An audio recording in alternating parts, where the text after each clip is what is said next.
Salut tout le monde, une fois de plus Serge Ndoudi et bienvenue pour cette session de vidéos dédiée au contrôle vibratoire de plancher.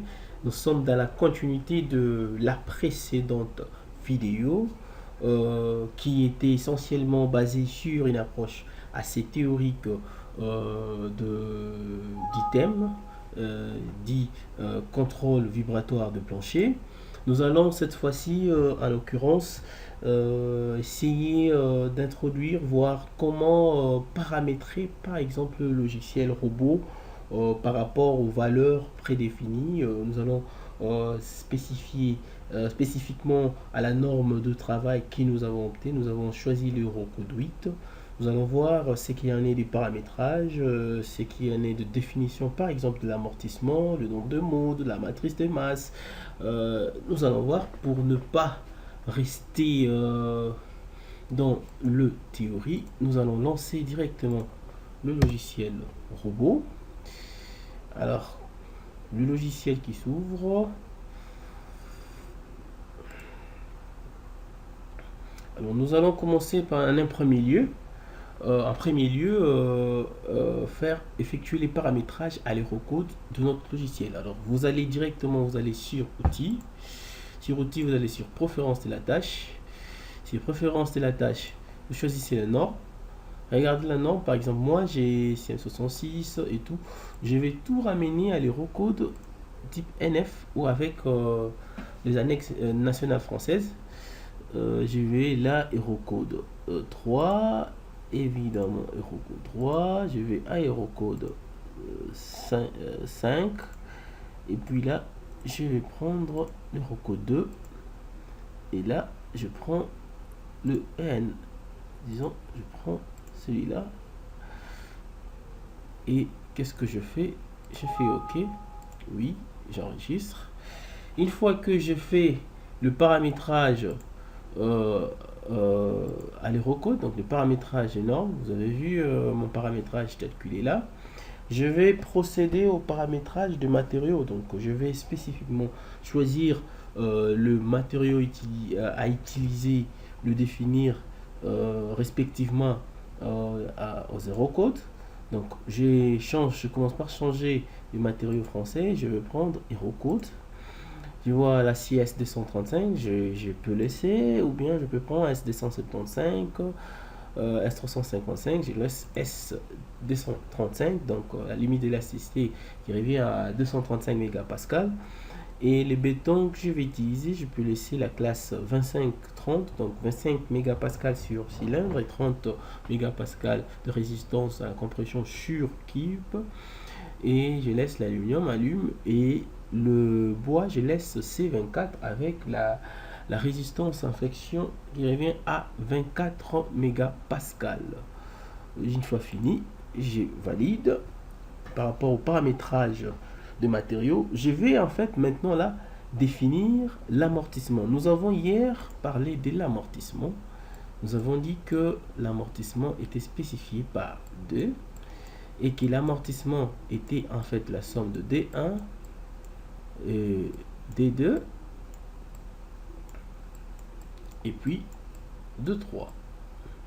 Quid est D1, D2, D3? Si vous ne vous rappelez plus, on était là, D1 était l'amortissement dû au matériau et la structure, D2 était l'amortissement dû au mobilier et aux finitions, E2, et l'amortissement dédié directement à la redistribution d'énergie du bâtiment.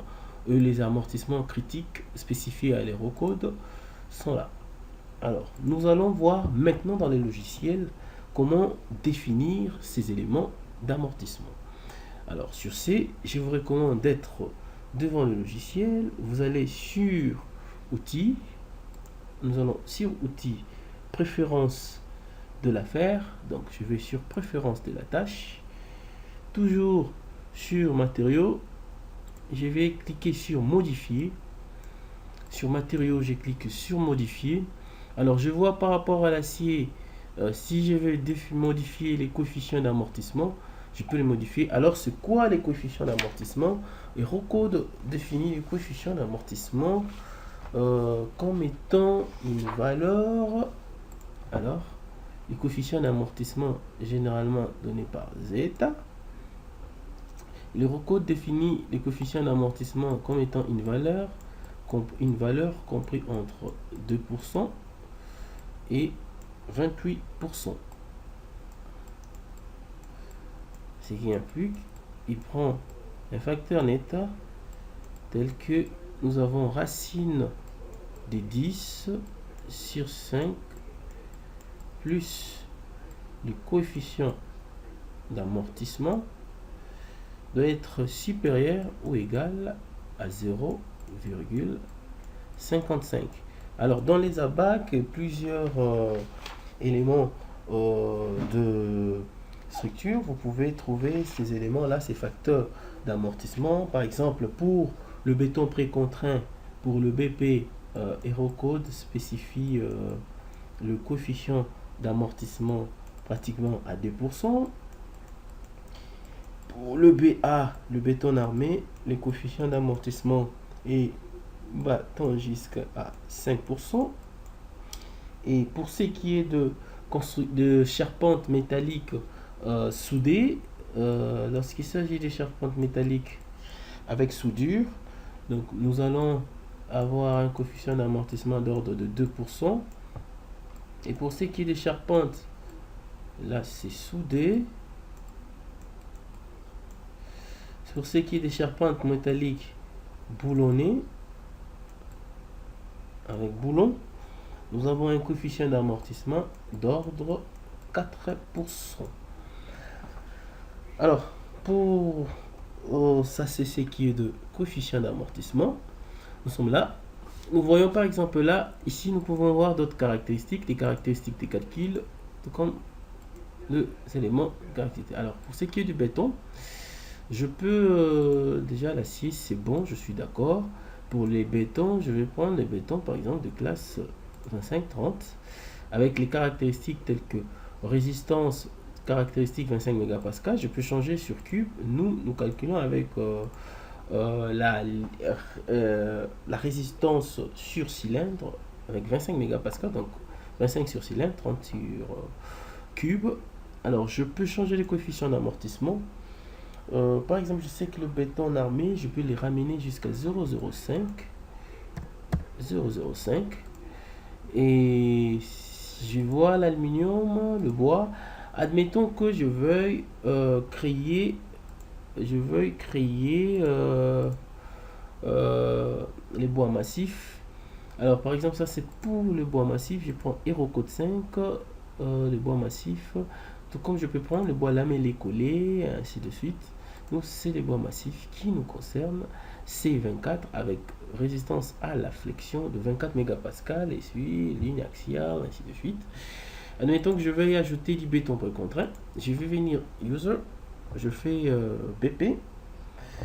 Je vais ajouter le béton précontraint d'ordre BP 50 que j'appelle BP espace 50. Je mets les caractéristiques.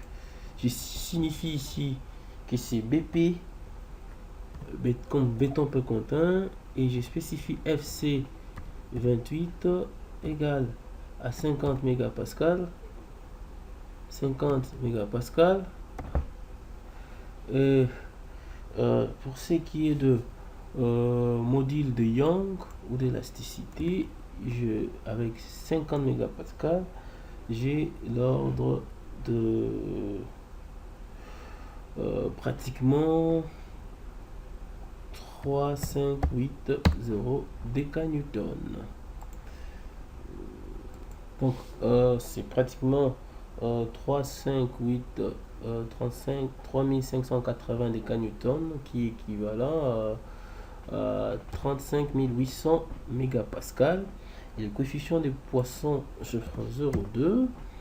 Et les modules de cisaillement qui, dans cet ordre, équivaut à 1530 décanewtons, soit 15 300 mégapascal. Et les poids spécifiques, le coefficient d'expansion thermique, je peux prendre 10 exposant moins 5. 0,00, je suis là. Et le coefficient d'amortissement comme étant le béton précontraint, je prends 0,4. Et là, je spécifie RC, résistance de calcul. Je vais jusqu'à 5 décanewtons par millimètre carré. Donc, je suis à 50 mégapascal. Et là, je peux ajouter. J'ai mon élément qui s'est ajouté. Alors là, nous étions au niveau de ce qui est de ce qui est de paramétrage. Nous avons vu comment on pouvait définir l'amortissement moyennant par le biais des coefficients d'amortissement. Alors nous allons dans ces cas passer aux paramètres de l'analyse modale. Alors pour ce qui est du paramétrage de l'analyse modale, je vous prie d'aller directement sur analyse, et type d'analyse. Quand nous lançons au type d'analyse, nous avons ces éléments comme ça. Alors nous allons définir le nouveau type d'analyse. Je clique sur nouveau. Je vois analyse. Il me propose au type d'analyse, analyse modale avec définition automatique de cas sismique. C'est pas notre cas sismique. Nous, c'est l'analyse modale puisque nous faisons le contrôle de vibration, le contrôle vibratoire de plancher. Je fais OK. Voilà. Il me propose le nombre de modes. Alors, c'est quoi le nombre de modes? Nous allons voir. C'est quoi les nombres de modes? Je vais vous expliquer c'est quoi les nombres de modes. Prenons pour notre cas un bâtiment à 6 étages. Je représente mon bâtiment avec un système portique 2, 3, 4, 5, 6. Nous avons notre bâtiment à 6 étages qui est représenté par ces schémas.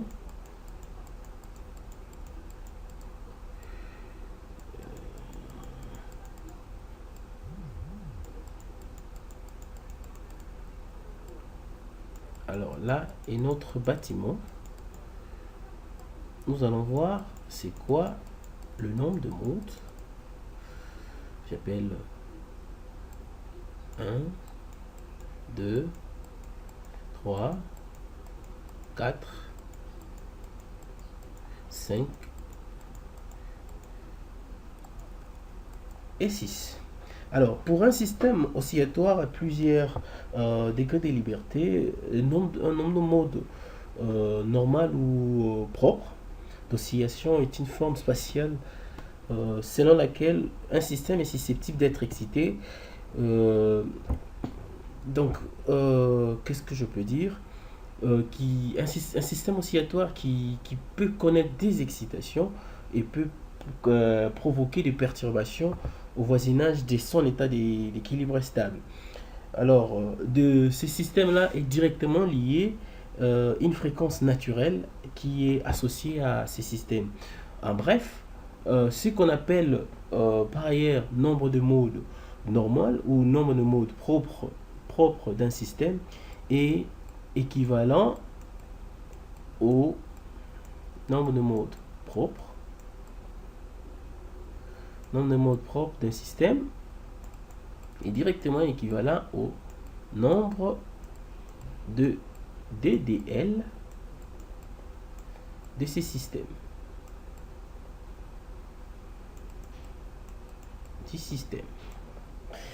Alors, il y a plusieurs possibilités de généraliser un système, par exemple, de 1 DDL. Nous avons vu un système 1 DDL. Nous avons pris les cas avec les cas de pendule simple. Ou bien nous avons pris les cas de pendule avec Reader. Nous avons vu l'équation caractéristique. Nous avions vu que l'équation caractéristique de ces pendules était de ce type, qui nous avait conduit à voir D1 sur 2pi et la fréquence 1 sur 2pi racine de la raideur modale c'est la masse propre du système, et que la période était dpi sur racine de m sur k.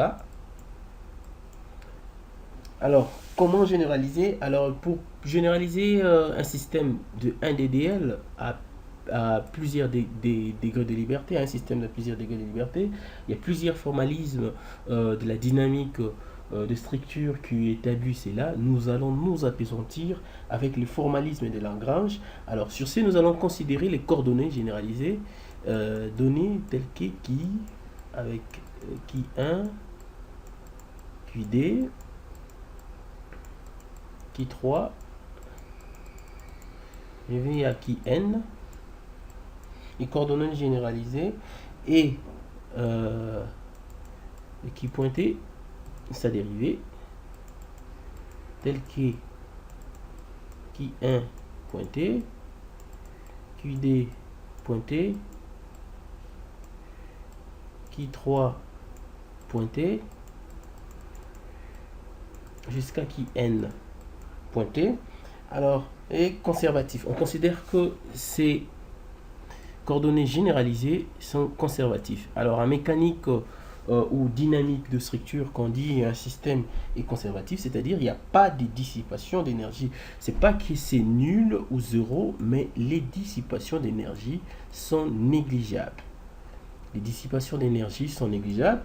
Et puis les systèmes ne connaissent pas zéro, donc zéro interaction avec un champ extérieur. Zéro interaction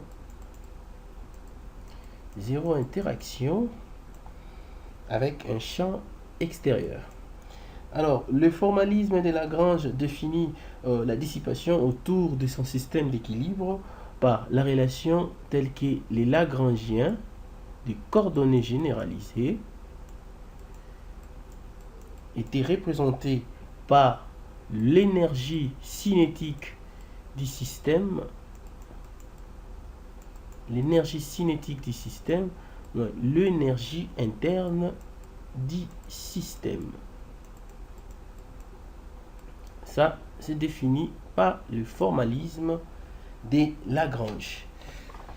Alors, nous allons voir ce qu'il en est, ce qui implique que nous pouvons représenter l'énergie cinétique des coordonnées en rapport aux coordonnées généralisées par la valeur. Je veux ramener un peu de propreté. L'énergie cinétique du système par rapport aux coordonnées généralisées du formalisme de Lagrange, défini par, je prends la valeur 1,5 avec la somme IJ avec les coordonnées position IJ définies par IJ avec qui J qui tel que G qui I et puis qui J qui équivaut pratiquement à le 1,5 de, je prends ensemble IJ et la masse du système avec les coordonnées généralisées qui pointaient I et puis qui pointait J. Ça, c'est la relation pour l'énergie cinétique du système, ce qui nous donne l'équation du mode propre. Équation qui me donne comme équation du mode propre du système. L'équation du mode propre du système qui est donnée par en référence avec le coordonnées généralisées, en fait le formalisme de Lagrange. J'ai pratiquement le 1,5, j'ai I somme IJ, j'ai M IJ, X pointé I, X pointé J, moins 1,5 la somme IJ de l'arrêt d'air IJ, et je prends qui I et puis qui J et tout pointé. Alors si vous regardez bien, il y a une relation entre cette relation, l'équation de mode propre et l'équation précédemment établie. L'Hérocode donne la spécificité suivante. Il recommande d'avoir une fréquence propre au système comprise généralement entre, pour les bétons armés, supérieur donc à 5 Hz et relativement inférieur à 15 Hz. Et les limites de description, c'est que pour avoir une masse participante avec un OS RMS 90, donc 90% participante, et qu'il n'y ait pas d'interruption de fréquence, donc zéro coupure de fréquence, zéro coupure de fréquence, zéro coupure de fréquence. Alors avec une fréquence FI supérieure ou égale à 5 Hz, Hérocode spécifie de prendre le mode propre, nombre de modes, avec une équation ramenée à la limite lorsque n tend vers plus l'infini et la fonction ik exposant n. Nous allons voir ce que Héropose nous propose. Héropose nous propose de prendre le nombre de modes en ramenant cette équation là à la borne supérieure. Nous avons pratiquement un nombre de modes qui doit être supérieur à 3 racines carrées de n, où n égale un nombre d'étages, ce qui revient à dire, pour notre cas où nous avions eu 6 étages, 1, 2, 3, 4, 5, 6. Pour notre cas où nous avons eu 6 étages, le nombre de modes de ces cas des bâtiments serait rien d'autre que 3 multiplié par racine carrée de 3. Donc, nous voyons bien que pour 6 étages, nous avons pour 6 étages, n égale à 6. Pour 6 étages, on a 6 exposant 0,5 multiplié par 3. Donc, nombre de modes, c'est pratiquement égal à 7,3. Un mode 7,3. Donc vous savez maintenant faire des petits calculs, des petites vérifications simples. On sait que lorsque quand nous avons cette équation là, ici nous avons nombre d'étages, ici nous avons n modes, nombre de modes. Lorsque c'est égal à 1, nous voyons plus clair que nous aurons 3. Lorsque nous avons 2 étages, nous avons 4,2 comme nombre de modes. Lorsque nous avons 3 étages, nous avons 5,2. Lorsque nous avons 4 étages, donc racine carrée de 4, c'est 2 fois 3, donc nous avons ici 6. Lorsque nous avons 5 étages, nous aurons racine carrée de 5 fois 3, c'est pratiquement 6,7. Et jusqu'à n étages, tu nous donnes 3 facteurs de racine de n. Là, c'est comme ça qu'il faut trouver le nombre de modes. Comment le nombre de modes? C'est pour l'insérer, par exemple, c'est là, par exemple, pour notre cas qui est nous avons pris 6 étages, nous avions avec 6 étages, nous avons trouvé 7,3. 7,3. Nombre de modes. La tolérance, je peux être laissé à l'ordre de 10 exposant 4, je laisse. Et le nombre d'itérations, par rapport à mes calculs, je peux laisser 40 comme nombre d'itérations. Nous allons voir ce qui est de paramètres, par exemple, de paramètres avancés. Premièrement, nous voyons, quand il s'agit, je sais qu'il est paramètres avancés, nous voyons la matrice des masses. Nous avions vu la masse du système, selon qu'il y avait les cas. Nous avons vu plusieurs cas de nos planchers, selon que c'était simplement appuyé. Selon que c'était simplement appuyé, nous étions arrivés à tel que la masse modale, par exemple, du système était égale à la masse totale divisé par 4. Et tous ces éléments-là du système, on peut le représenter à travers une matrice des masses. Alors, cette matrice des masses QuickDEST, nous voyons ici matrice de masse cohérente, matrice de masse avec rotation centrée, matrice de masse sans rotation. C'est quoi la matrice de rotation? Alors, la matrice de masse avec matrice de masse cohérente, c'est une matrice en fait qui tient compte de la totalité de l'énergie cinétique, de translation et de rotation du système. Nous avions vu que tous ces éléments-là tenaient avec le formalisme de Lagrange. Nous avons vu que l'énergie du système, quand nous avions un système conservatif avec des coordonnées généralisées qui I et qui I pointées, c'était directement lié à son énergie cinétique et puis l'énergie interne du système. Quand nous avons bien dit les cas des systèmes conservatifs autour du voisinage qui peut créer, suite à son excitation, de perturbations autour du voisinage de son état d'équilibre stable. Alors nous pouvons schématiser les cas de perturbation, cas de la membrane simple, la membrane sphérique. Avec une membrane sphérique, nous voyons des perturbations qui peuvent être là et qui se font suivant Z et qui tendent à s'étendre dans diverses directions. Alors, je reviens ici. Alors, je disais une matrice de masse cohérente, c'est cette matrice qui tient compte de la totalité de l'énergie cinétique, à la fois de translation et des rotations du système.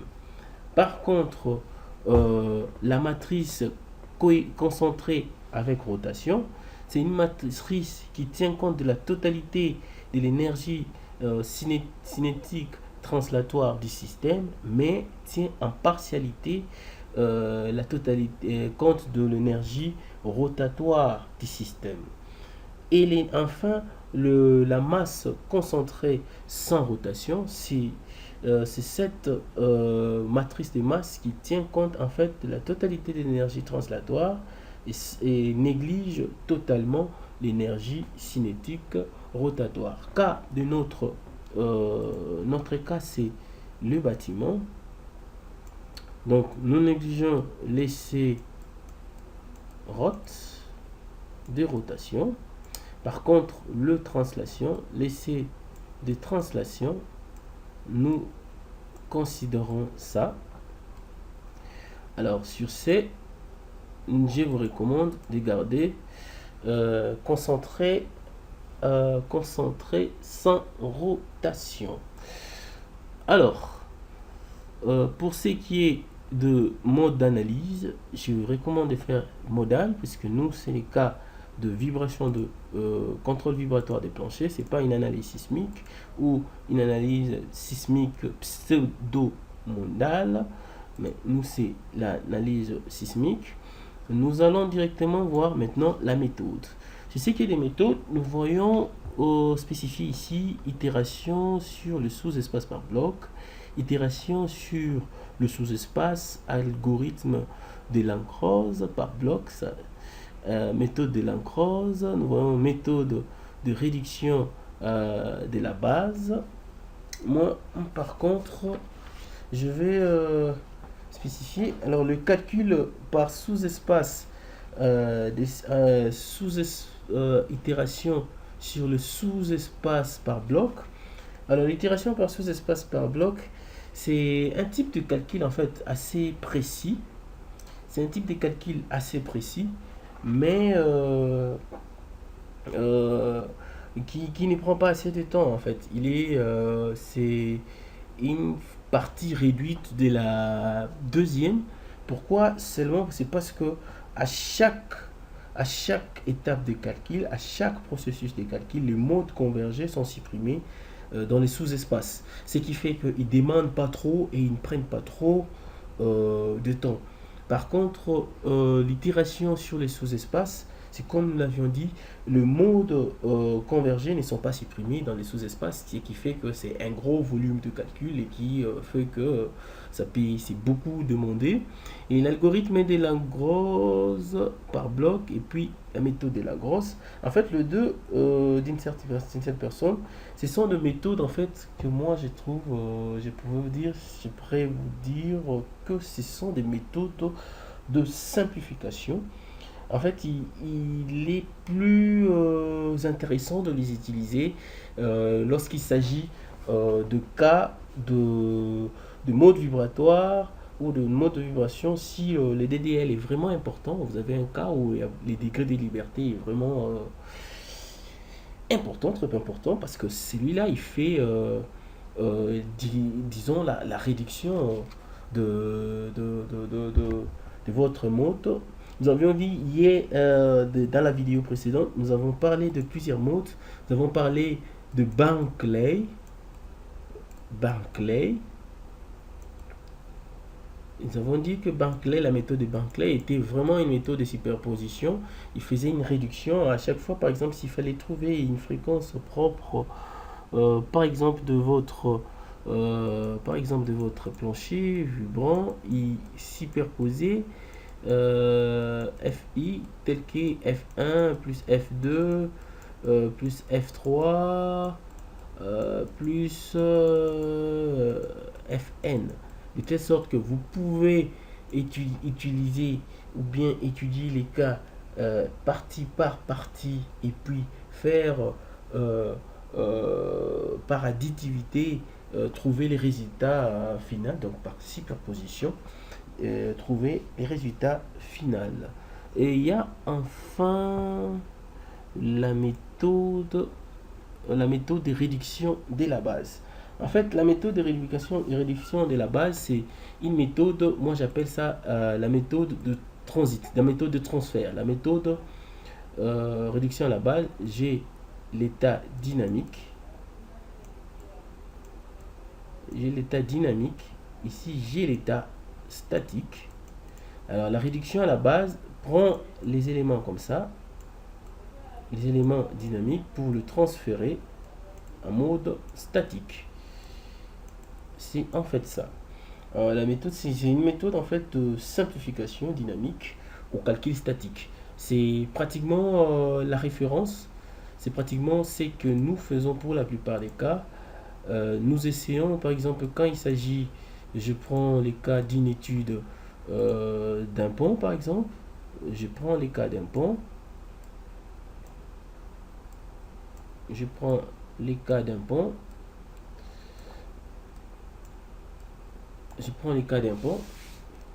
Généralement, c'est qu'on fait, on prend les essiers, on les déplace. Par exemple. On les déplace à chaque fois.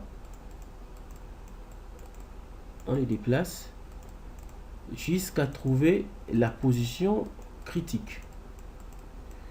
La position critique qui se trouve directement, enveloppée dans la parabole de sûreté, disons de sécurité. Et c'est cette position critique qui va nous permettre le calcul. En fait, on prend un élément qui est dynamique, qu'on transfère à une position statique, tout en tenant compte du coefficient des effets dynamiques pour un calcul simplifié. Donc c'est le mode simpliste. C'est tout à fait la méthode de réduction à la base. Donc il fait une simplification des éléments dynamiques au calcul statique. Alors, quant à moi, je vous recommande, pour notre étude, je prends l'itération sous-espace. Au sous-espace, itération sur les sous-espaces par bloc. Pourquoi? Parce qu'il ne demande pas, c'est pas un volume de calcul et à chaque fois que les mots, une fois que les mots sont convergés, il est supprimé directement du sous-espace. Et s'il y a un déphasage, où il y a un incrément, vous pouvez l'insérer. Le déphasage, c'est quoi? Nous revenons directement en analyse au niveau de pour ceux qui appellent physique vibratoire ou analyse vibratoire. Admettons qu'il y a un mouvement sinusoïdal qui commence là. Et nous appelons amplitude. Donc, lorsqu'il n'y a pas de déphasage, par exemple, pour une fonction ft, nous avons notre équation qui est donnée là, par exemple, notre sinusoïdal. Je prends 1, donc pi demi, sinus de pi demi c'est 1, donc je prends 1, je prends moins 1. Mais lorsqu'il y a déphasage, c'est-à-dire il y a déjà un décalage près qui fait que la valeur 1 est atteinte à une autre valeur et la valeur moins 1 est atteinte à une autre valeur, c'est ces déphasages-là qui est introduit. Lorsqu'il y a déphasage, par exemple, nous avons notre mouvement qui est la sinusoïdale, un mouvement sinusoïdal, par exemple, et on introduit une phase. Alors, s'il y a déphasage, dans les cas, nous avons vu hier que lorsque l'on a un plancher comme ça, l'idéal serait les mouvements ou bien le vibration, le mode vibratoire escompté.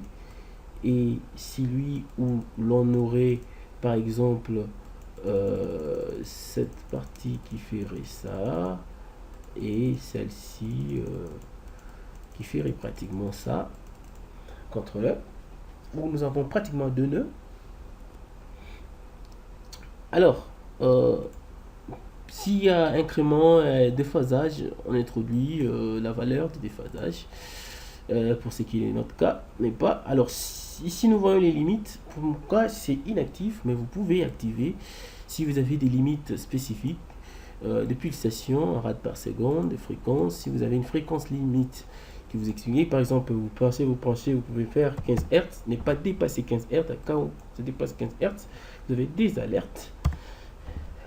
La période, si vous voulez qu'il y ait une limite en termes de période, vous pouvez les insérer également. Vous insérez vos limites par rapport au nombre de temps que vous faisiez. Vous voulez par exemple, si c'est une salle par exemple, une salle de spectacle où les gens, par exemple, je prends le Stade de France, quand on chante, j'essaie de me faire passer pour un Marseillais. Alors on dit qui n'est pas, je suis perdu de la chanson. Si tu n'es pas Marseillais, tu peux pas sauter, un truc comme ça. C'est pratiquement, il saute 3 fois. Il y a 3 temps. Il y a 3 temps.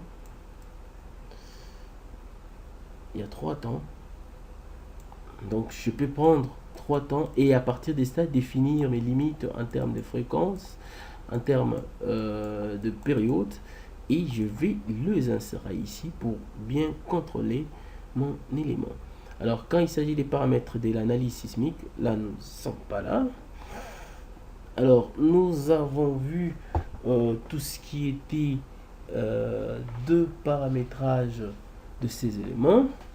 Nous voyons ici qu'il est spécifié négliger la densité et vérification du Sturm. C'est quoi en fait négliger la densité? Je vous déconseille de cocher là parce que dans notre analyse, nous avions vu combien il était important ou combien il est important de considérer la masse modale du système. Alors, ainsi dit, je vous dis directement que si vous cochez négliger la densité, ça signifie négliger la masse propre de la structure, ce qui n'est pas le cas pour notre étude. Alors, vérification de ce terme, c'est en fait vous demandez de vérifier que tout le mode lors de l'analyse sont les premiers modes. Alors, quand si ce n'est pas un truc de premier mode, qu'il puisse vous alerter et vous faire signe. Alors, pour ce, moi, je vous déconseille de cocher les deux éléments. Nous faisons une petite pause pour revenir avec la troisième vidéo de la série. Quant à moi, je vous dis merci. C'était une fois de plus Serge Ndoudi. Restez connectés et branchés. N'hésitez pas à vous abonner dans notre chaîne YouTube pour ne rien rater des articles présents et à venir et des astuces essentiellement dédiées aux produits Autodesk Génie Civil. Une fois de plus, merci et à la prochaine.